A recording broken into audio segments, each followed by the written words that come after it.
भारत के लोग भारत को एक संपूर्ण प्रभुत्व संपन्न समाजवादी पंथ निरपेक्ष लोकतंत्रात्मक गणराज्य बनाने के लिए तथा इसके समस्त नागरिकों को सामाजिक, आर्थिक, राजनैतिक, न्याय, विचार, अभ्यक्त, विश्वास, धर्म, उपासना की स्वतंत्रता, प्रतिष्ठा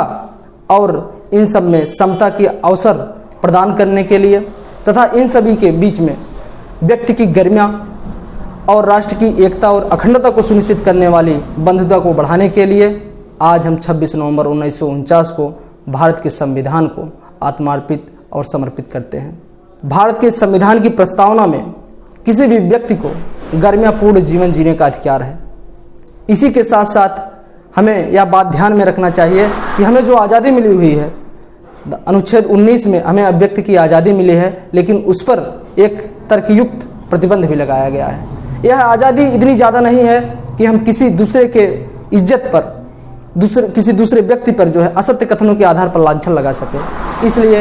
इंडियन पीनल कोड में, भारतीय दंड संहिता में 1860 जो भारतीय दंड संहिता है उसकी धारा 499 में कि इसको परिभाषित किया गया है, बताया गया है कि अगर कोई व्यक्ति किसी को असत्य कथनों के आधार पर पूरे इंटेंशन के साथ, इरादे के साथ उसे बदनाम करने की कोशिश करता है, उस पर लांछन लगाता है, उसके मान मर्यादा को, उसकी प्रतिष्ठा को धूमिल करने की कोशिश करता है, तो आईपीसी की धारा 500 में उसे सजा दी जाएगी।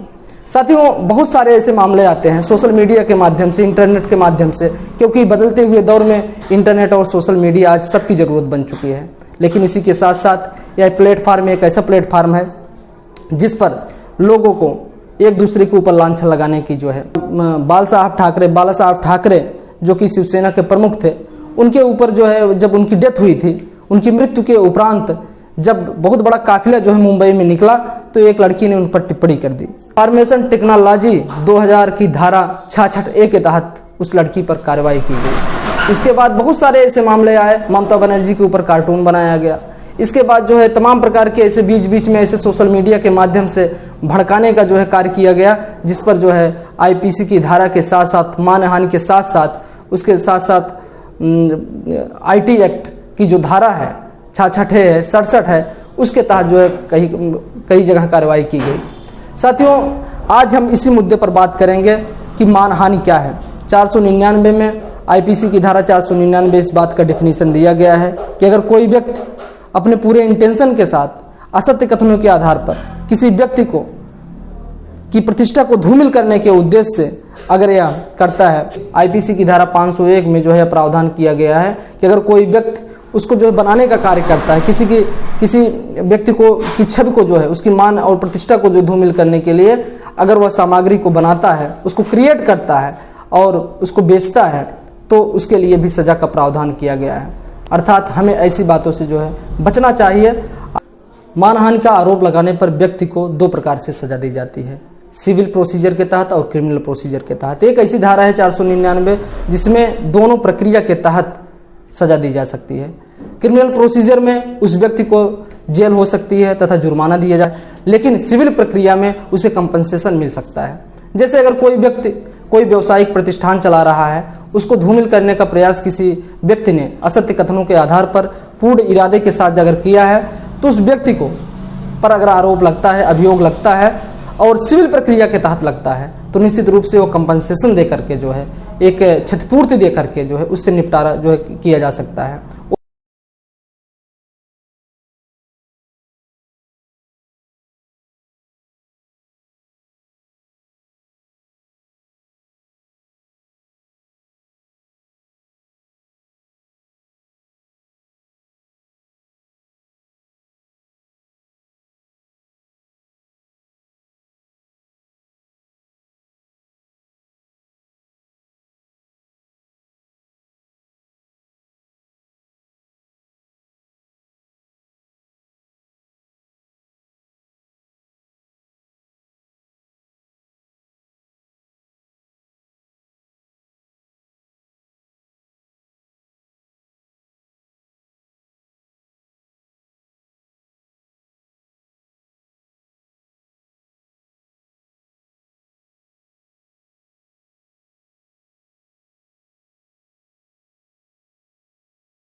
ये कंपाउंडेबल ऑफेंस है, इसलिए जो है इसमें दोनों पार्टियां जो है आपस में समझौता कर सकती हैं कि हाँ उनका जितना नुकसान हुआ है उसको वो भरपाई कर सकता है। लेकिन अगर कोई व्यक्ति अगर किसी समुदाय के खिलाफ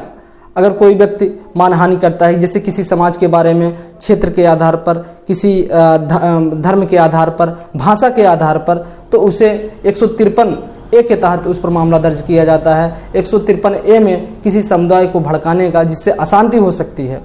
अगर ऐसा कोई जो है टिप्पणी करता है, उसकी प्रतिष्ठा को धूमिल करने की कोशिश करता है, तो उस पर मामला दर्ज किया जाता है। अगर किसी देश के खिलाफ अगर ऐसा किया जाता है, कोई अगर अपने राष्ट्र के खिलाफ जो है कोई ऐसी बात करता है कि जिससे कि पूरा राष्ट्र जो है अपमानित महसूस करे, तो IPC की धारा 124 के तहत उस पर कार्रवाई की जाती है। धन्यवाद।